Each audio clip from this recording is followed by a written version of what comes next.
Yeah. So let me start my introduction. No, hold it. Greetings. My name is Wayne Jennings, and I want to personally welcome you to our forum discussion today. Our speaker will be discussing living with COVID-19. What's next medically?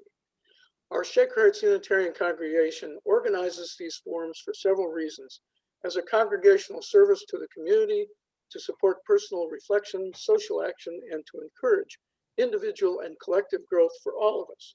We appreciate your joining us. I'd now like to introduce the coordinator for today's forum, Jonathan Glauser.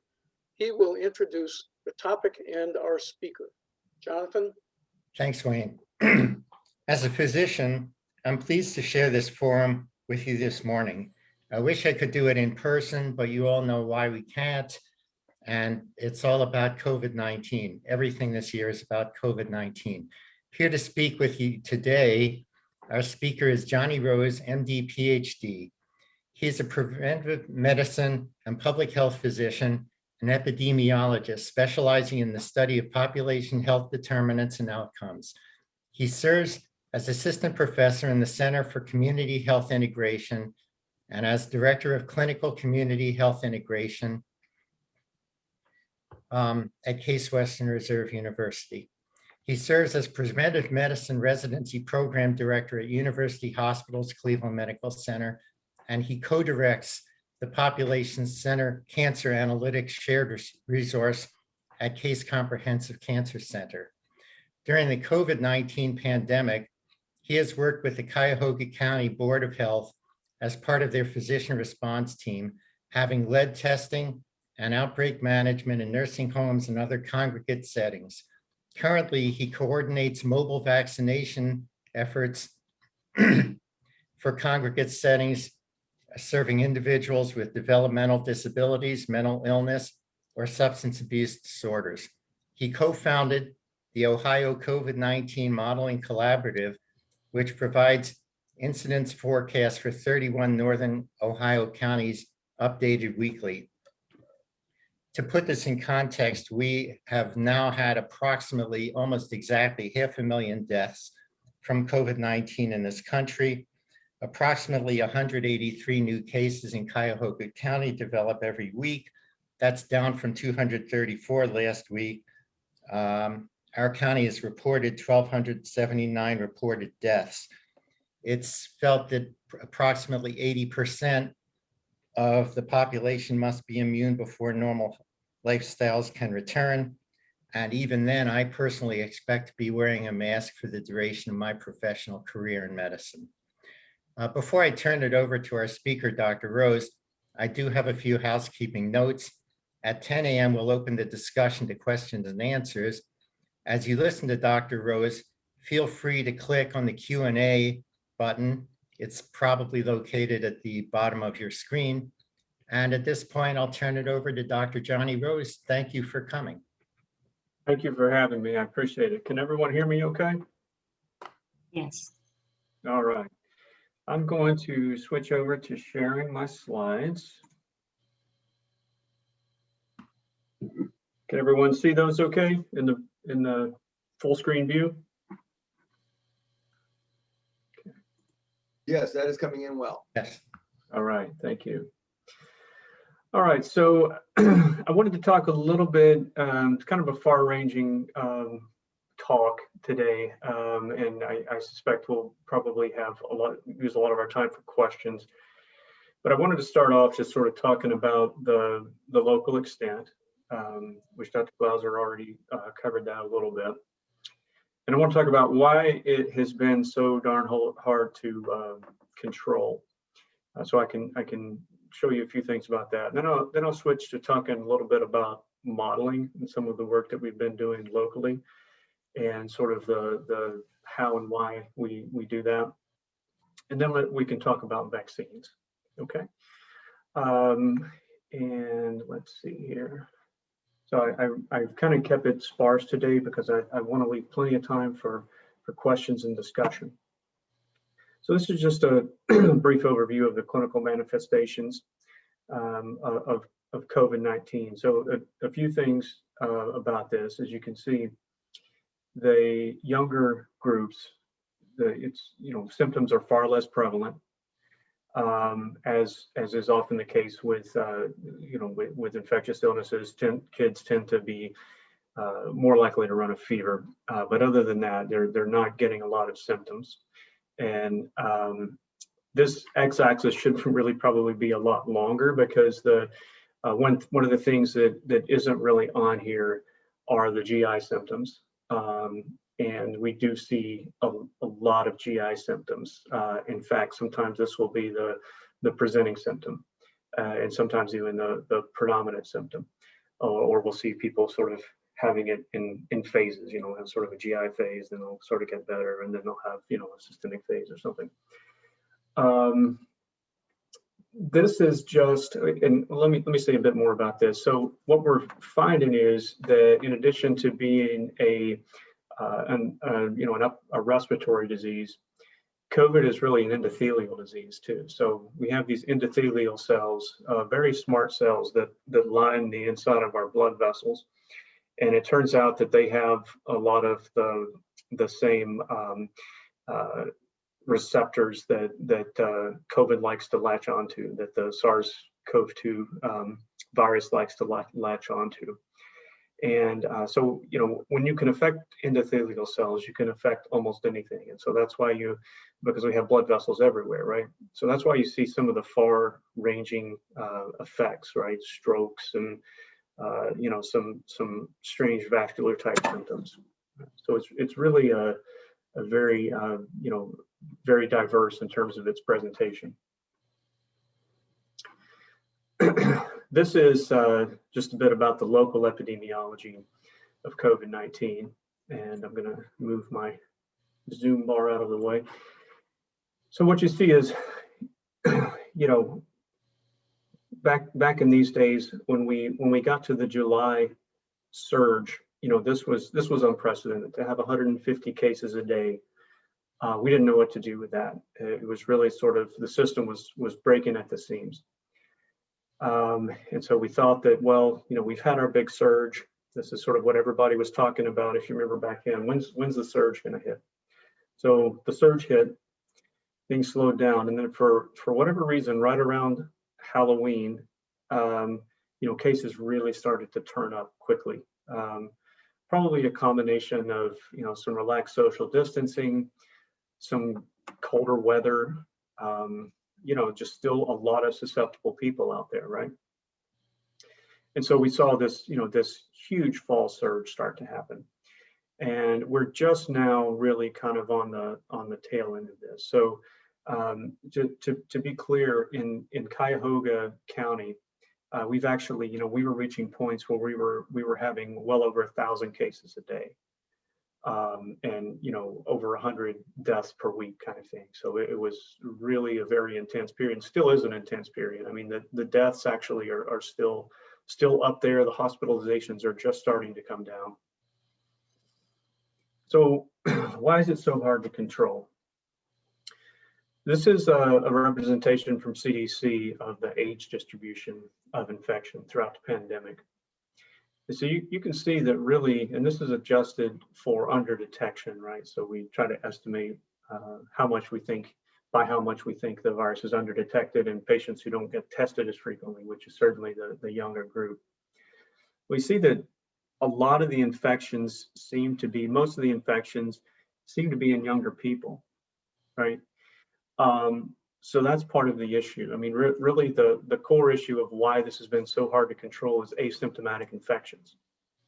So if you remember back to that first slide I showed, as you get younger, you're less likely to manifest symptoms.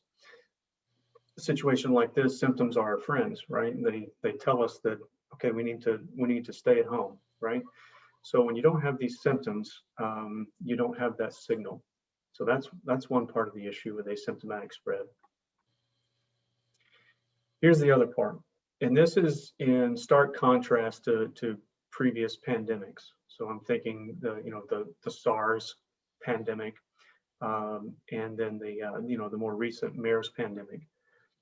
The difference being you had peak infectivity happening much later in the syndrome. Okay, so this is a timeline of sort of the development of symptoms. So we assume that symptoms develop here, and this is a timeline of viral load, and which affects the amount of virus that one is shedding into the environment. So primarily through droplets, respiratory droplets. So we see that a lot of, there's a good bit of this area under the curve that happens before symptoms even start. Okay, so assuming that you do get symptoms, you can certainly be out there spreading it quite a bit before symptoms ever start. Whereas if we were looking at this curve for SARS, this hump would be much farther down to the right. Okay, so asymptomatic transmission has really been at the crux of why this has been so difficult to control. Okay, relative to some other viruses, it's not nearly as transmissible as some other viruses, but just this sort of stealth nature of it makes it difficult. The transmissibility that peaks right around the time that symptoms actually start. Okay, so let's talk a little bit about about modeling and sort of the role that it's played, primarily locally is my focus. So early on I was asked to play a role by the Cuyahoga County Board of Health in coordinating a lot of the modeling that was happening locally with the health systems. And what I learned was that the health systems, they were doing some good work. It was mostly oriented, though, as it should have been, toward predicting utilization, with less sort of robust models around predicting actual epidemiology of the virus in a population. So I got to work with some colleagues, two of them in the applied mathematics department at Case, Daniela Calvetti and Erki Somersala, and then Dr. Alexander Hoover down at University of Akron, to develop a sophisticated epidemiologic model that we could use to create county level forecasts. Okay, so why is it so important to be able to predict? I mean, we've gotten used to to thinking about this sort of like a weather forecast, right? We're trying to divine what's going to happen next, and it sort of drives how we live our lives, right? It's important for planning for churches, schools, businesses. I'm sure that the leadership in your congregation is thinking a lot about this. Okay, when can we start getting back to in-person?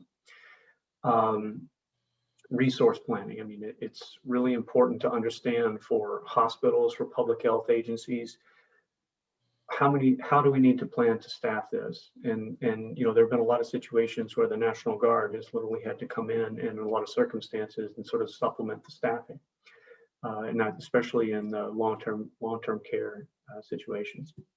Changes in healthcare operations. When do we cancel elective procedures? That sort of thing.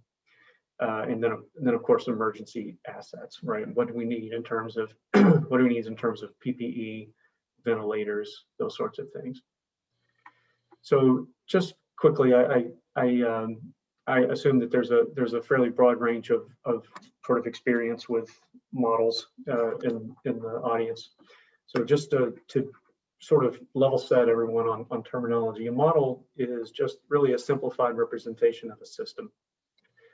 A mathematical model uses mathematical functions to explicitly represent the behavior of that system.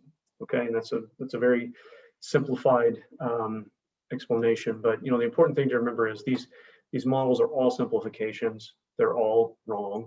Okay, there's a saying by a famous epidemiologist, G.E. Box, that all models are wrong, some are useful. Okay, there's also a saying by Picasso that art is a lie that helps us see the truth. And I think of models in the same way. We know that they're wrong. Hopefully we don't oversimplify them, but we include just enough of the important elements to make something that's useful. So I'm not gonna obviously get into, this is not a math lesson, but just to show you a little bit about the structure and sort of what we're talking about it based when we're in this particular model. You can think of this as sort of a flow of people, right? People start out in a susceptible state. They become exposed and develop an asymptomatic infection and can infect other people. They can become, quote, infected. And we're just sort of using standard terminology here, meaning that they are symptomatic and also shedding the virus and maybe sheltering in place. Then they can be recovered, and they can either recover without ever developing symptoms or recover through the symptom pathway. And then of course they can die of the disease. So each one of these flows, these fluxes, we have equations that can describe them, right, with different parameters. Each one of these is basically, you can think of it as at any point in time, we can infer what percentage of the population should be in each of these compartments. Okay? What's really important is sort of a fundamental characteristic of the virus is the infectivity rate. What we can control, which is, what's really important here is R, the number of contacts per day. This is what we can really control with our mitigation measures. Vaccination, we can start to infect this, but still our most important tool is this, what we can do to affect R. Okay. Just a little bit about how we actually get to these. So things like incubation rate, recovery rate, death rate, the proportion of people who actually shelter in place once they become symptomatic. These parameters, we use evidence out there that to make assumptions about what's likely, and then we do sensitivity analysis. So we run sort of a range of these parameters and see how it affects the model, right? What we really have to work at estimating is this idea of sort of the transmission of the virus times the contact rate. So the way that we do that, we actually, it's a data science technique where we use daily incidence numbers and update these estimates daily, and try to infer what the flow is through these boxes based on what the new numbers are each day. Okay, so the model gets smarter and smarter as we feed more data into it. So let me show you a little bit about sort of what we can do with this sort of model. We're doing this right now for 31 counties in northern Ohio, the so-called zone 1 of Ohio. Zone 2 is sort of that middle belt that includes Columbus. Zone 3 is Cincinnati in the southern belt. So one of the things that we can do with this is we can infer what's called, used to be called R0. R0 is the basic reproduction number. It's the number that in a susceptible population, one infected person the number of people they would be able to infect over the course of their illness. RT is a very similar concept, but it's just sort of in the context of a population that is not fully susceptible. Okay, so it's really the number of people generally that an infected person would be able to infect, net of in the context of a lot of people having immunity. So we can estimate this number day by day. So let me walk through what this graph means here. So this bold line, this is sort of, we run these models, thousands and thousands of times, and we compile the estimates because it's probabilistic, right? No two model runs are going to give you the exact same answer. So we run these thousands of times and compile the population. You can think of it sort of like a bell curve, right? So this line here would be the most likely expectation. This darker shading would be, we call it the 50% prediction envelope. So we think that 50% of runs are going to fall into this window. 75% of runs will fall into this window. Okay. So this is the effective reproduction number over time since about the new year. And so what we see is that we think it probably spiked up a couple of times over 1 in early January. So what does that mean? remember, this is the number of people that one infected person can infect. So if you think about it, as long as we're above above 1.0, the number of infected people is going to continue to grow. Once we get below it, there's not going to be one-to-one replacement of infected people. So that the epidemic starts to wane, okay? And this gives us a little bit of a peek into the future of what to expect, okay? So right now, these will run about Wednesday. So this was, I believe, the 17th, somewhere along there was the last date. And so whether or not this is really going to be a sustained trend versus just statistical bubble, not clear at this point. But sometimes it can be quite helpful to understand what the trend in this RT is, right? So we see that really since about the second week of January or so, it's really been on the decline for the most part. Most importantly, what we can do is predict new cases, right? So when we say projected incidence is just the number of new cases that we would expect per day. And so by training this model based on what's happened in the past, we can project out what's happened in the future. Same way to read these graphs as before. This is the most likely course. This is the 50% prediction envelope. Then this wider swath is the 75% prediction envelope. Of course, it gets harder and harder to predict the farther you go out, okay? So this is about a 2-week, maybe 17-day prediction, something like that. So it looks like in Cuyahoga County, we're most likely to continue sort of this steady decline, okay? But it's certainly within the realm of probability that we could have a slight increase. But this seems to be what's most likely to happen. And this is the way it's looked the last few weeks when I've run it. Okay, so this is stepping back to the full pandemic timeframe. One of the other things we can do with these models is actually try to estimate what the asymptomatic to symptomatic ratio is. Okay, and this is important because we want this ratio to be low. Okay, we want to, because again, symptoms are our friends when it comes to controlling this thing, right? One of the really interesting things that happened in this July spike is this number shot way up.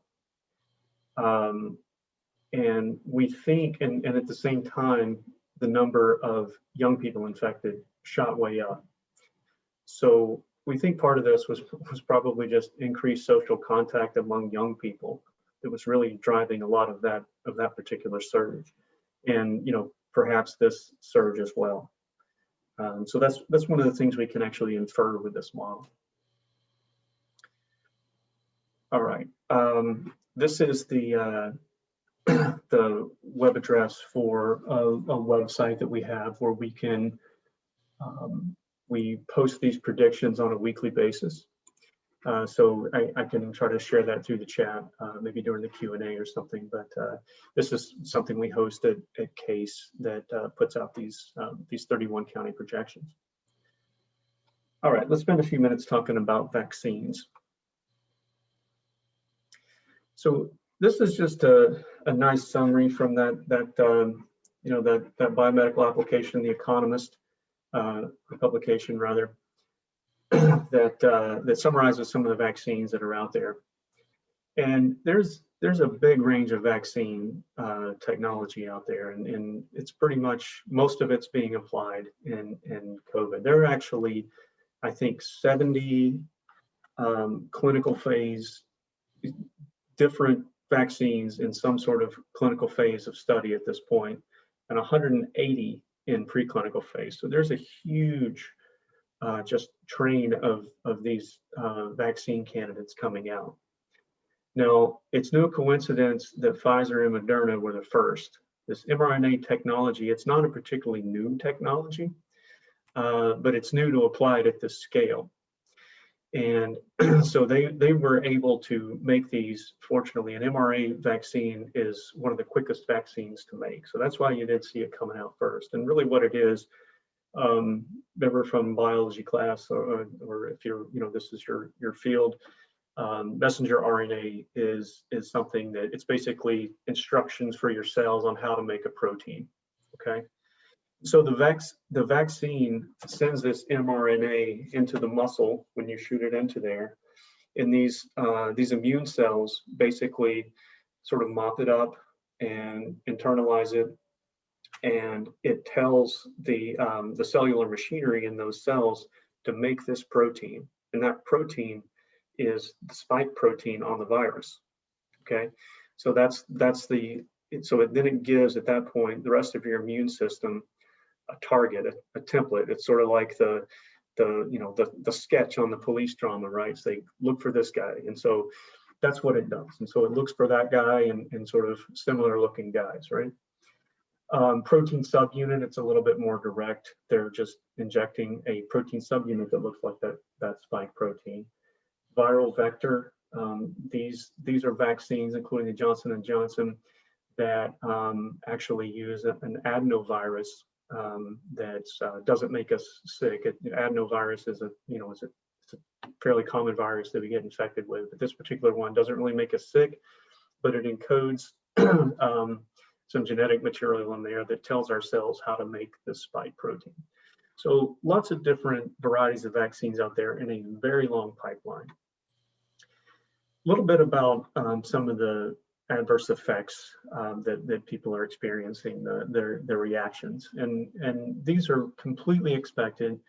They're fairly common, and frankly, it's the price of having a very effective vaccine. Okay, they tend to be worse with dose 2 because our immune system is sort of primed. At the time this came out, we have more Pfizer dose 2s than Moderna dose 2s, simply because there's only a 3-week gap between dose 1 and dose 2 for Pfizer versus 4-week for Moderna. But we see that the side effect profiles are pretty similar, maybe just slightly worse for Moderna, ever so slightly, as far as comparing dose 1. Okay, but really, pain at the injection site, fatigue definitely, most of these symptoms, especially the systemic ones, a lot worse with dose 2. All right, let's talk about the variants. This is something a lot of people, myself included, are concerned about, right? What are we going to do as these new variants come around? And these are not the only variants by any means. The more virus that is out there in humans, the more we're going to generate viruses, new variants of the virus, okay? So these are a few of the ones that are of particular concern. United Kingdom, this is the one that is most prevalent at this point, certainly in Ohio and in the US generally. There are a couple of South African variants, a Brazilian variant. Basically, there are mutations in the genetic material that codes the spike protein, right? That helps this thing bind onto human cells.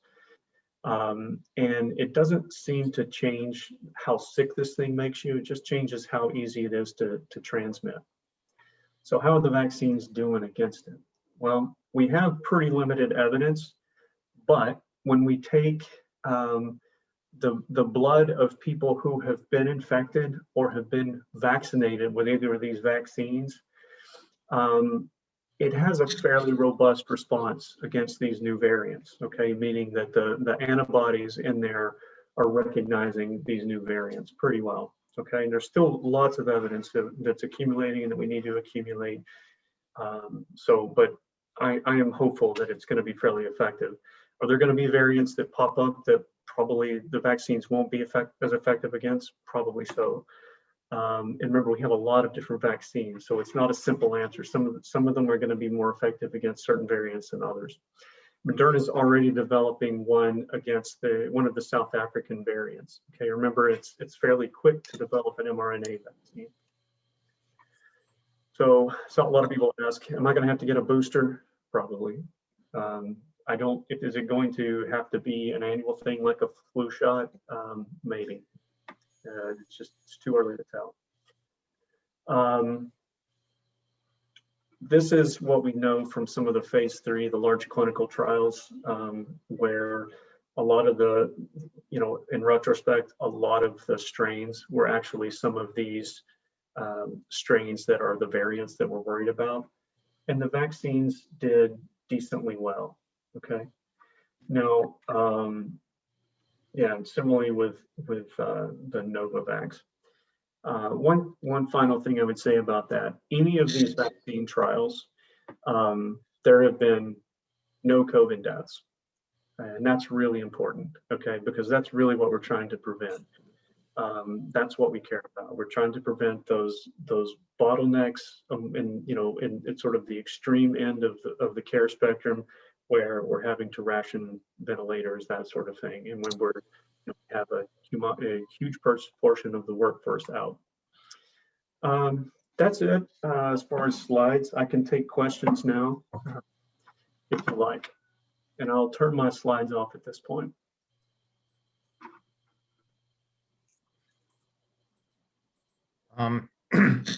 Thank you, Dr. Rose, for your excellent presentation. I know I speak for others when I say we all learn valuable information about COVID-19. It is time for questions and answers. Again, please look to the Q&A button on your screen and type in your questions. Also, if your question is chosen, we'll recognize you by your first name unless you hit the anonymous button. While we're talking about computer buttons, I also want to mention the chat box button. If you're not already on our forum list, I want to receive an email reminder of future forums. Please give us your name and email address in the chat box. I will now turn this over to Laura Imbornoni and Cliff Wire, members of our forum committee and co-chairs of our Q&A session. They will choose the questions or comments that you've typed in via the Q&A button. And thank you again. I will turn this over to Laura and Cliff. All right. Dr. Rose, got a question from Eileen. Is there usually a spike in cases after a holiday large group activity where people are interacting without wearing masks? That's sort of been what has been noticed. I mean, again, there are so many elements at work, including temperature. But yeah, I mean, it really does seem that the holidays and sort of just fatigue with people sheltering in place has been a big driver. So, we can look at different scenarios of vaccination coverage. In fact, there was a really nice piece in the New York Times yesterday or Friday that actually had some interactive content online. And one of the things, I used a model from a group called FICOR. And one of the things that they did was look at different scenarios of sort of accelerating vaccination production and distribution, and how that interacted with different timelines for relaxing some of our mitigation measures like masks. By far, it's far more effective in terms of preventing excess deaths to keep those mitigation measures in place, the masking, the social distancing, than it is to speed up vaccination. We need to do both, but if you had to choose one, it's still good old masks and social distancing and hand hygiene that's going to save the most lives for now. Okay. How effective, coming from Maryland, how effective will the current vaccines be against the new mutations? Yeah, so it looks like, based on sort of lab studies using the serum, the blood of people who have been vaccinated and who have had naturally occurring infection earlier on in the epidemic, that the responses are fairly robust. There is some evidence from some of the big trials that have been done, the so-called phase 3 clinical trials, where they looked at sort of the distribution of the different variants that they did have in those trials, and some of those variants were occurring many months ago, especially in the trials that were done in Africa. And so they looked at it and realized that, well, most of these infections were caused by, for instance, the South African variant, and the vaccine actually performed comparably as it has in other places and as other vaccines have. So right now, it looks like it's going to be pretty effective. And one of the amazing things about our immune system, it's kind of like that most wanted sketch, right?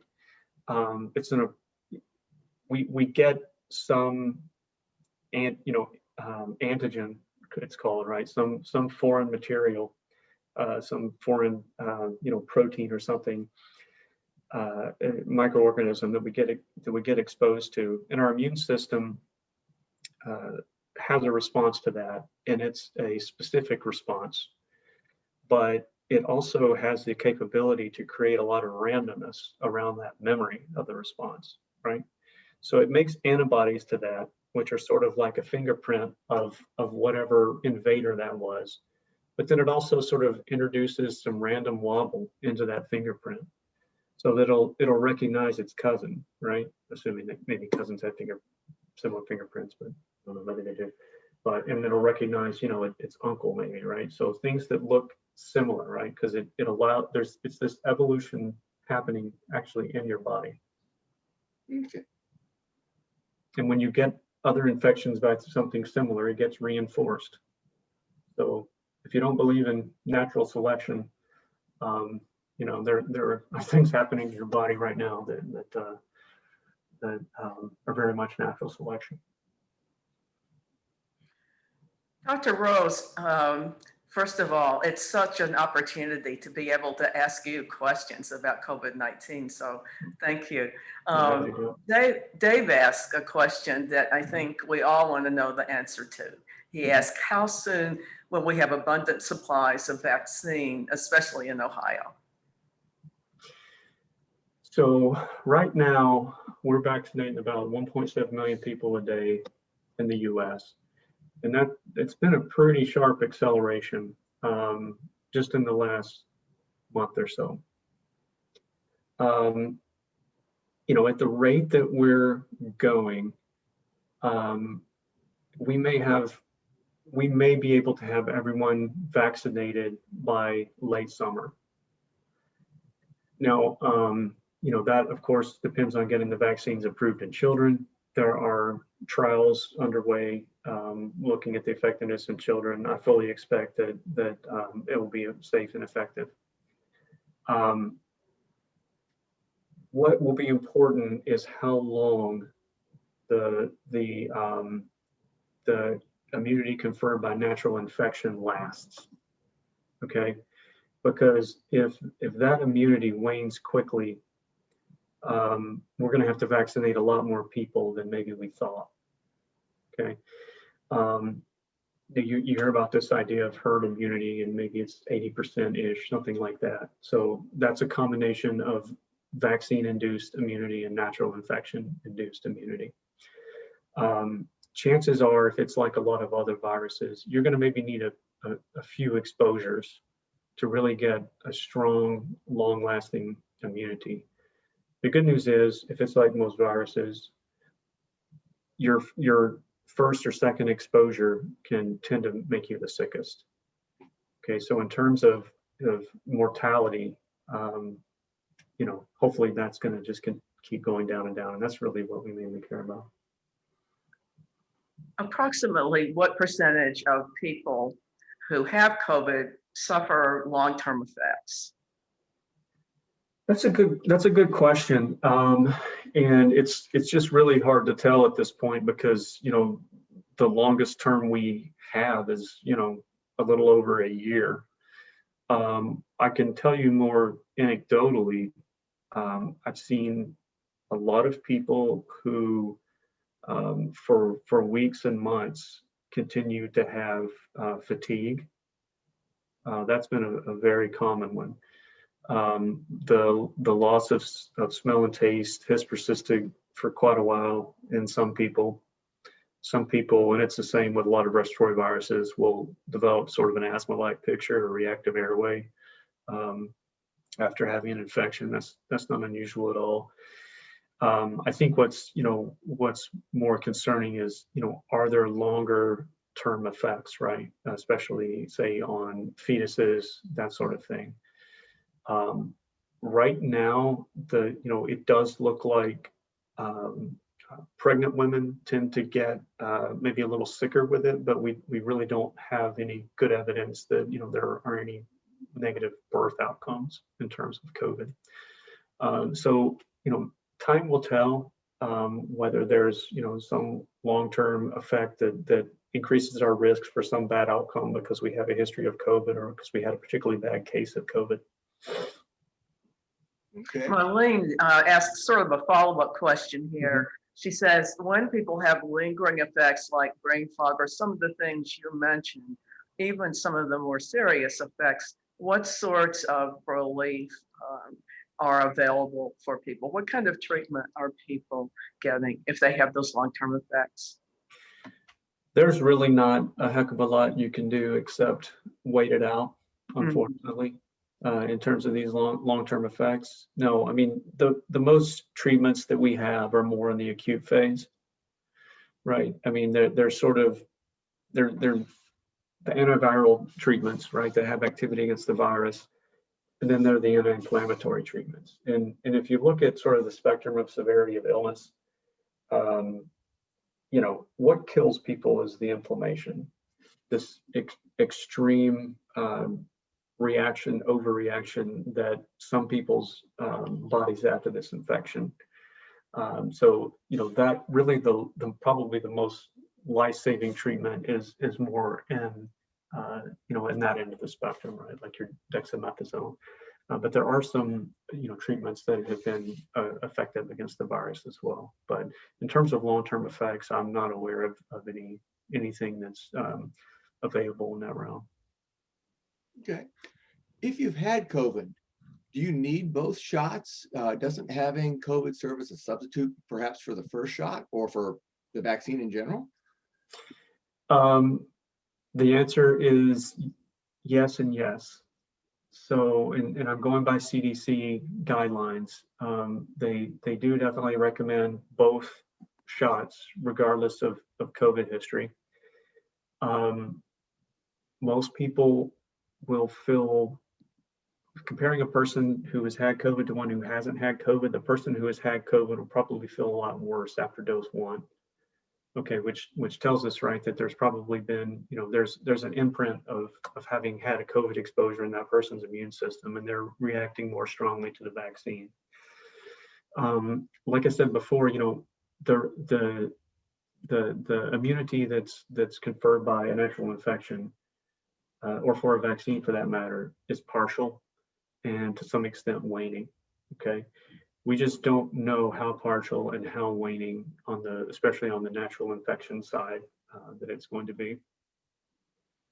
But there is some evidence that the immunogenicity of vaccine, at least the vaccines that we're using, is probably more robust than that of natural infection at this point.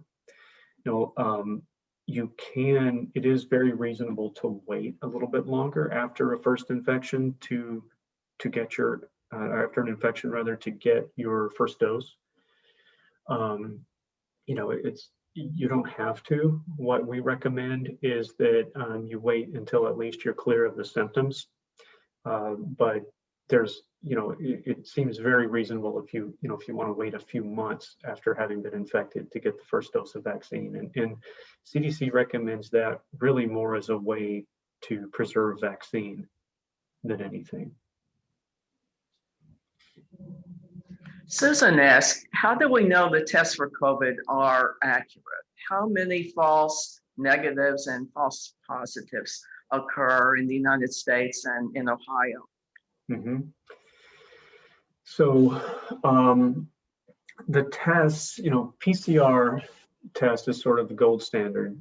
It's the, you know, the harder, the one that takes longer, right, and sort of more resource intensive. And then there are some of the antigen tests, right, that are a little quicker and a little less robust, right? Either of these is subject to false negatives or false positives. And the thing about false negatives and false positives, it's actually driven a lot by when you have a test and you want to know how predictive is this test, the context is really important in terms of how prevalent your infection is in the population, right? So if I had given you if we somehow could get in a time machine with, you know, a PCR test kit and go back to 2018, and I can give 1,000 people a test for this, assuming it didn't exist at that time, any positives that I got would probably be false positives, right? However, if I did it today, it's a lot lower probability that those positives are false positives. No, it is most definitely a characteristic of the test itself too. And PCR is the most accurate, given that that you do have someone with COVID, you're more likely to find that they do have COVID, or someone without COVID, you're more likely to find that they don't have COVID. But it has to be remembered that those are important considerations, right? And that some of these lower quality tests are probably going to be a lot more useful when we have much lower levels of COVID in the community, because we worry less about false negatives. Okay. Here's a bit of a question. What are the chances of one of the variants not being affected by the vaccine and just creating a true devastating pandemic? Is there a probability of that? It could happen. Like I said, it would have to be, it would have to be sort of a perfect storm situation. I mean, the more people that are walking around with this virus, the more opportunities there are for it to mutate. A virus needs to be, in cells in order to be active, right? To be reproducing, and there has to be reproducing to have mutation. Okay, so the longer this thing, right, keeps burning, the more opportunities there are for new variants to emerge. It's really hard to put a probability on it. So far we've been fairly lucky, and most of the variants, the vaccines at this point appear like they're going to work pretty well. You may have heard about a couple of weeks ago in, I think it was South Africa, decided to switch from, I think it was the AstraZeneca vaccine to using the Johnson & Johnson vaccine, because the AstraZeneca, when they looked at efficacy in that particular population, it was in the basement. It was like 10% or something like that. So that, that kind of gave a lot of people some concern, what's going on with that. But there is also, a long history of vaccines not working as well in some African populations. And, there are a whole bunch of different potential reasons why, including, co-infections, but part of that is different strains as well. So is it a possibility? Most definitely.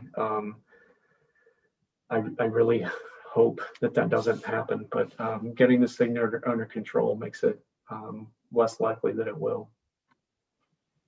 Okay. We have a couple of questions about severe COVID, severe symptoms, which I guess is a little different from the question about long-term COVID earlier.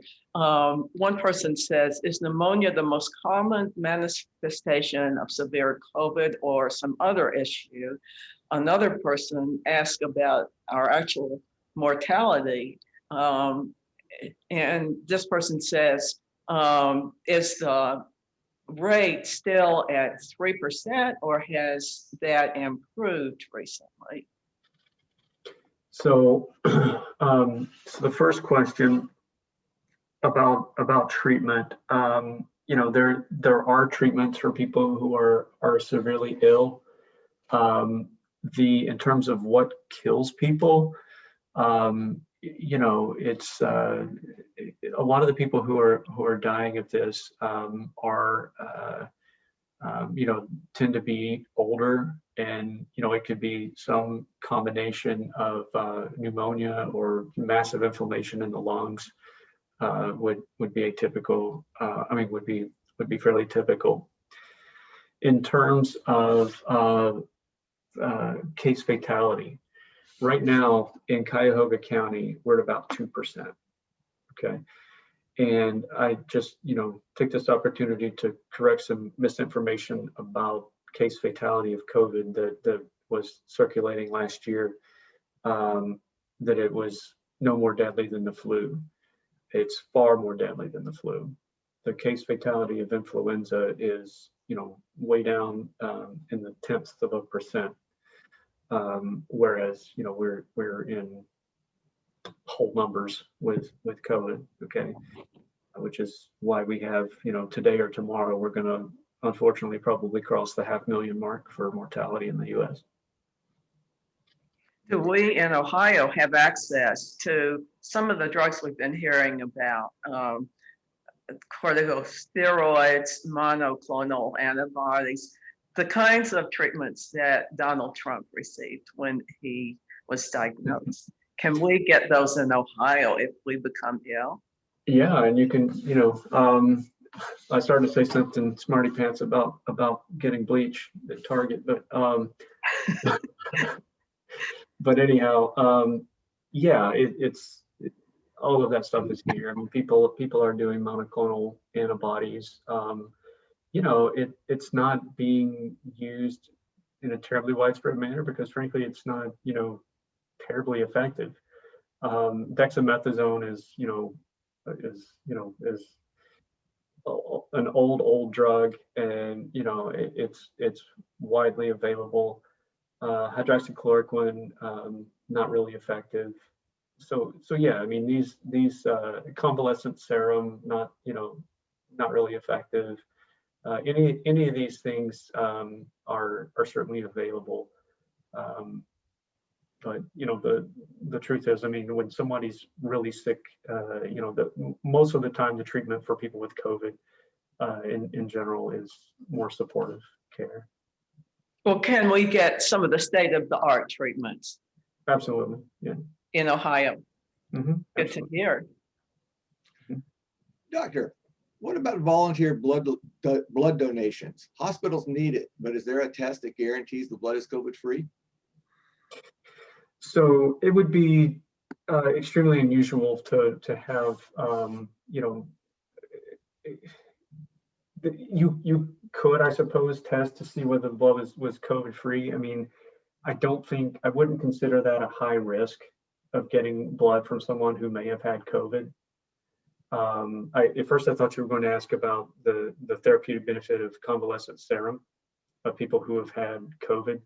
It hasn't really panned out in terms of being in any way effective. Hospitals do need blood badly, just for all the usual reasons that they need blood, and the fact that their supplies are down. But I wouldn't consider that a big worry of getting a bloodborne COVID infection. It's just not the way we see it transmitted. Fair enough.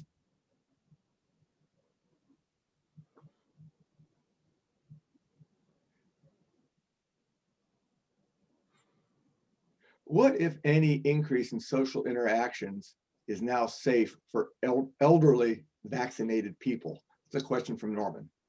Yeah, that's a really tough question. In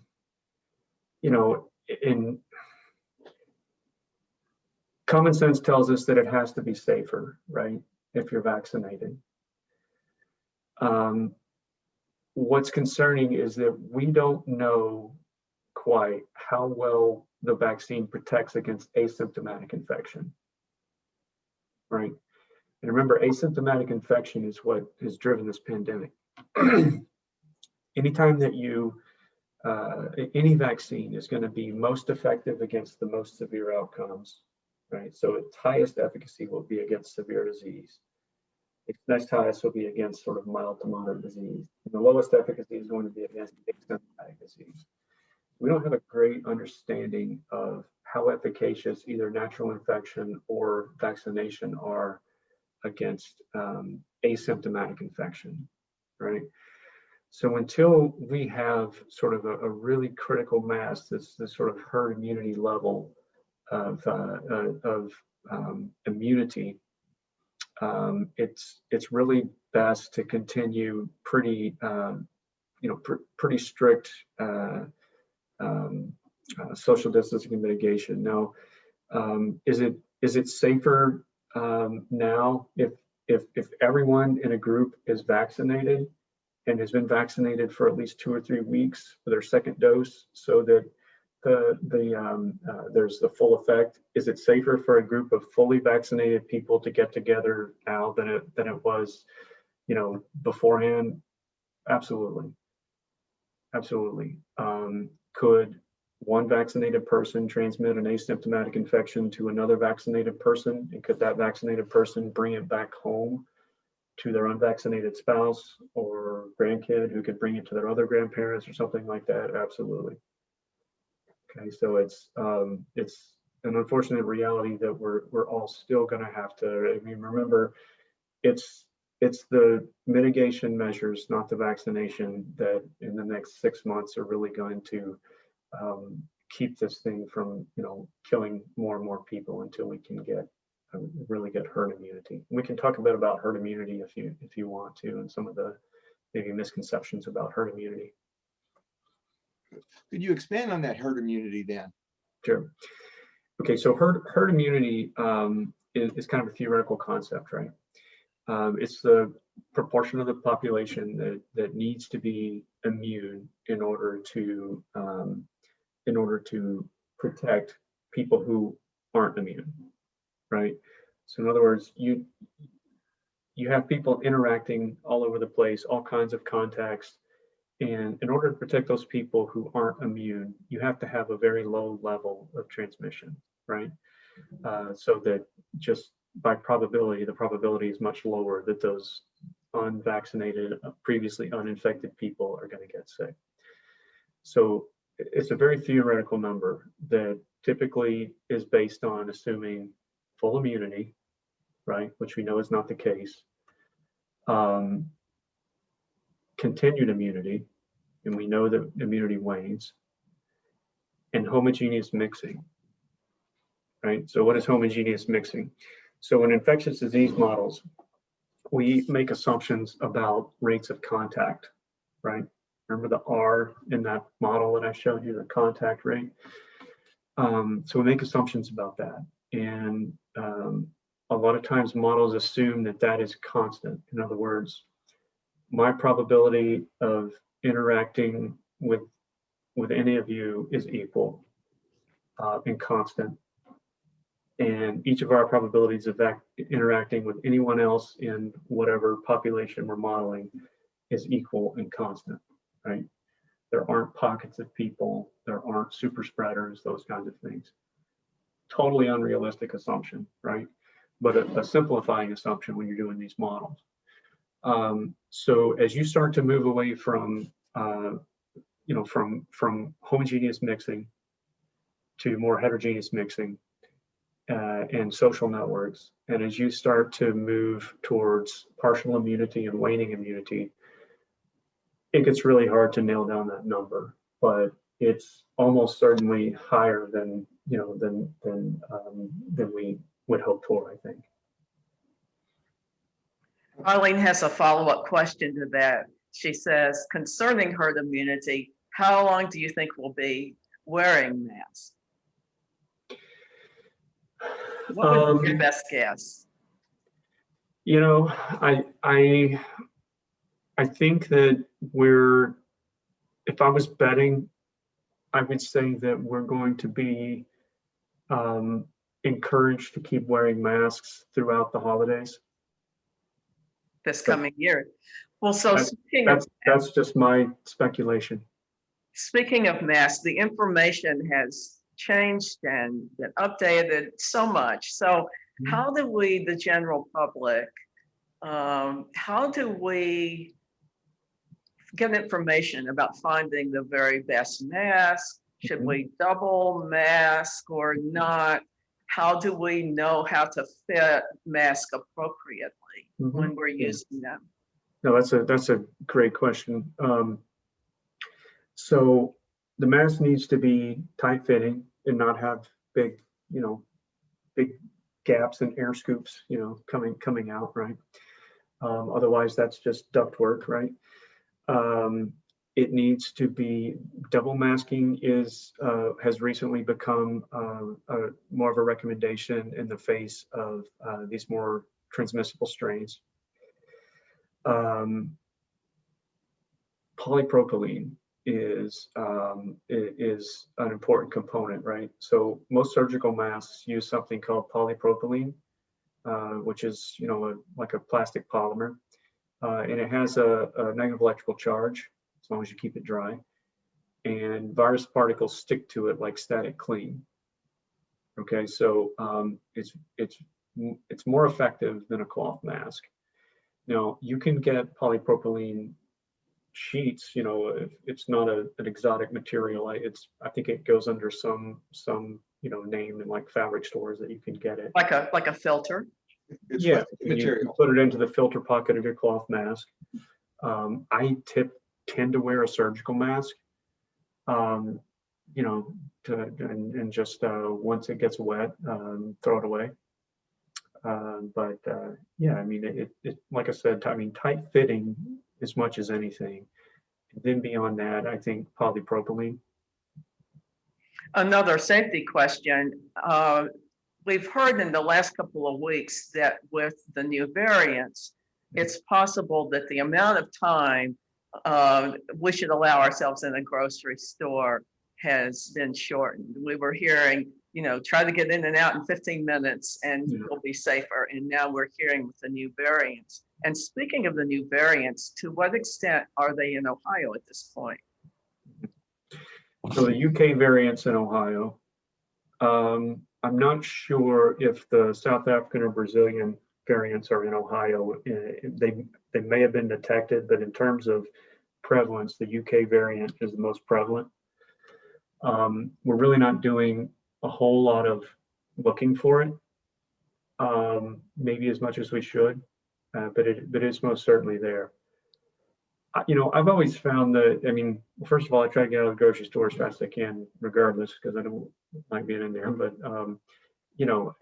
as far as this 15 minutes thing, I've always found that to be just incredibly arbitrary.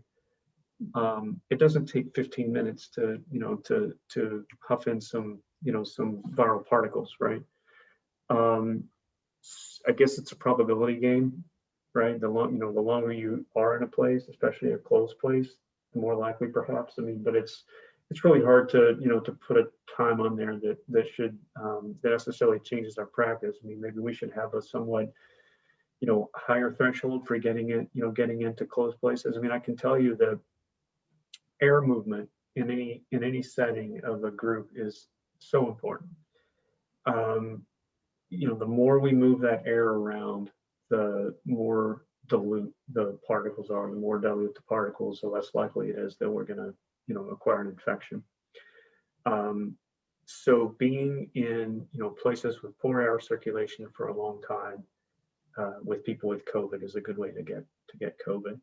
Okay, so you're safer outside. You're safer in big rooms with lots of air moving. Turns out we're not as unsafe in planes as we thought, because there's a lot of air moving in planes, and the air tends to move vertically, right? And so we're sort of in these sort of columns of airflow. So it's actually not as horrible as we may have once thought.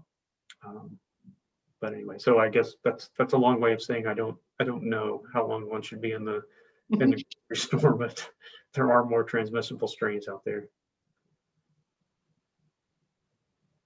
Cliff, do you have a question? Let me take a look here. In an early chart you showed, as I recall, had the 18 to 49 group with the highest rates, yet you focused on the younger populations. Could you explain that? Because as you get younger, you're less likely to manifest symptoms.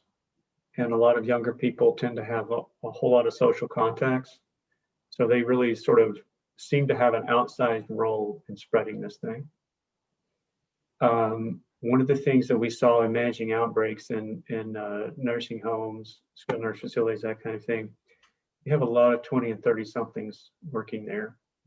And they have a lot of social contacts, and not even just social contacts, work contacts. The economic reality and sort of, I guess a side effect of our, our huge wealth gaps, right, in this country is that if you work as a nursing aide or something like that in a nursing facility, chances are you have other jobs, right?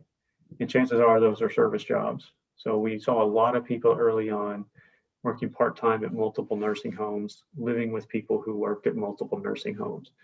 And this was really fueling the spread. So, you know, we tried to get the message to places to give more hours to fewer people, right? And to try to keep people from all this interacting. But you know, but younger people, we think probably have played a pretty big role in the spread of this because they're sort of these silent vehicles, right? That makes sense. Do you think local nursing homes might be underreporting cases to protect their reputation? You know, I think there was a lot of that at first. I suspect that it's probably going down. So I was deeply involved at first when back in, you know, like April, when we started having outbreaks in nursing homes, and it was a shameful, you know, thing. I mean, these people were terrified. The administrators, they were afraid to even call us. They thought that we were going to come, and, you know, when I say we, I was working hand in glove with the health department at that time. They thought that we were going to come and, you know, shut them down or something like that.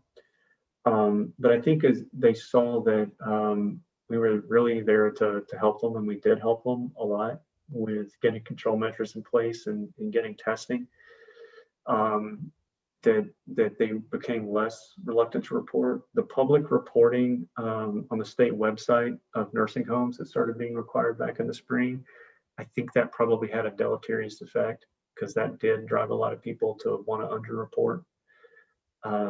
That was a state requirement.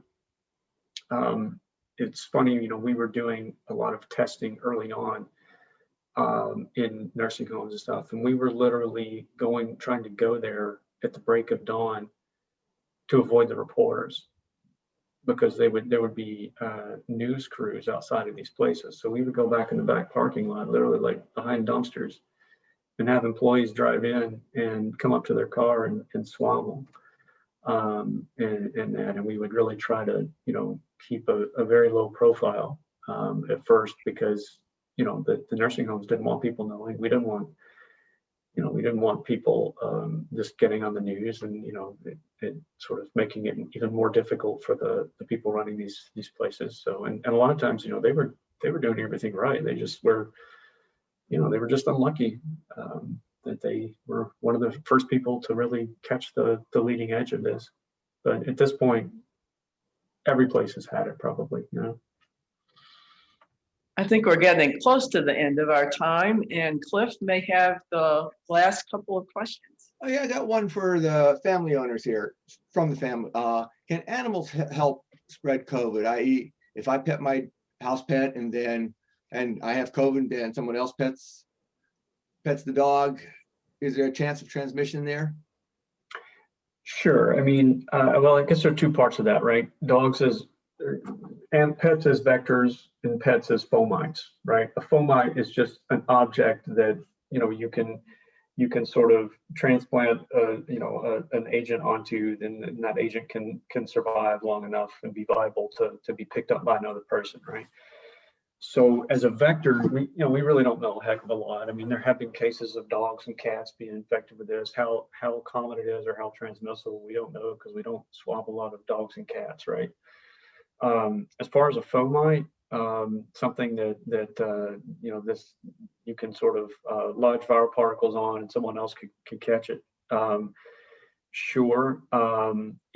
And it turns out that COVID is a little bit more robust and long-lasting than a lot of other coronaviruses.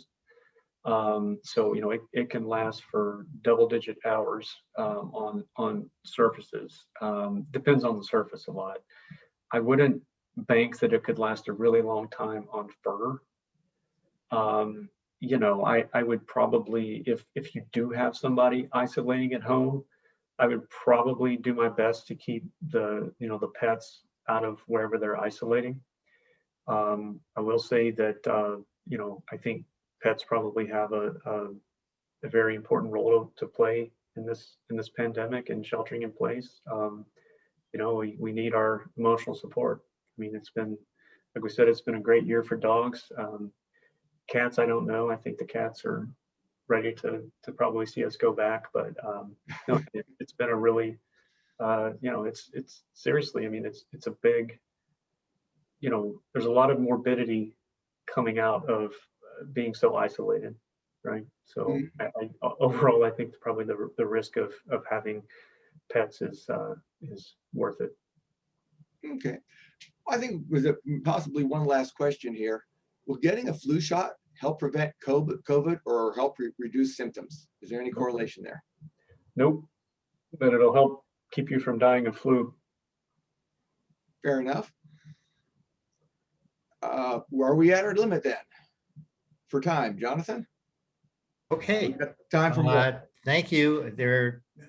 We could probably tie up Dr. Rose all day with further questions, and we're obviously not going to do that. I want to thank Dr. Rose for an excellent forum on COVID-19, an important topic which dramatically affects our lives. We truly appreciate his expertise and commitment to being here with us this morning. By way of upcoming announcements, next Sunday's 9:30 forum is titled Reproductive Freedom, Supreme Court or States' Rights.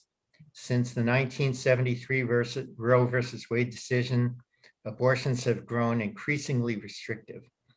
Between 2011 and 2019, states enacted 483 new abortion restrictions. In 2017, Ohio had 14 facilities providing abortions. Now there are 9. Given the current US Supreme Court makeup, what might happen with reproductive freedom? Speakers will be Case Western Reserve University Law Professor Jesse Hill and Katrina Utanoga, Manager of Policy and Partnerships, Preterm Clinic. This forum, by the way, has been recorded and will soon be available on our Unitarian website, uucleveland.org. Look for the recording of today's forum starting tomorrow in the large forum square of the website. I also want to mention the chat box button. If you're not already on our forum list and want to receive an email reminder of future forums, please give your name and email address in the chat box button on your screen. We want to invite all of you to our virtual Unitarian service at 11 o'clock. This week, our guest speaker is Shirley Nelson. She will explore the concept of hope, justice, and unity as we move forward in 2021. The service will be conducted via YouTube. To participate, go to uucleveland.org. Click on the green box in the upper right-hand side of the website. The YouTube link will take you directly to the 11 o'clock service. Thank you for joining us today. We appreciate your support and look forward to seeing you next Sunday at 9:30 a.m. for our forum on reproductive freedom. And thank you, Johnie Rose, personally. Oh, thank you guys for your great questions. I mean, very intelligent questions. I thank you.